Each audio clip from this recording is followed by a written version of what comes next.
తర్వాత ఇంట్లోకి రా. హలో, గిఫ్ట్ తీసుకున్నావా? గిఫ్ట్ తీసుకోలేదు, డబ్బులు లేవు అందుకు. మా రిలేషన్షిప్ స్టార్ట్ అయినప్పటి నుంచి ఒక్క గిఫ్ట్ అయినా కొన్నావా? అది కాదు, కోప్పడకు విను. ఇక నన్నే పోషిస్తావు. బ్రేకప్. పదరా పోయి ఏమైనా తినేసి వద్దామా? పదండి. నువ్వు రావద్దురా, రూపా పోయేవు అంతా మా దాంట్లోనే తినేస్తావు. నువ్వు రావద్దు, పోవై.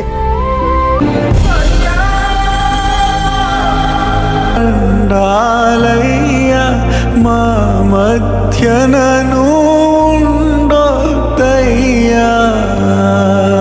మేము మగాళ్ళమ్మండి. మగాడి జీవితం అంతే. జేబు ఖాళీగుండి డబ్బు లేకుండే విలువ ప్రేమ రెండూ దక్కవు మనకి. డబ్బు లేకుండానే విలువతో కూడిన ప్రేమ చూపిస్తున్నా.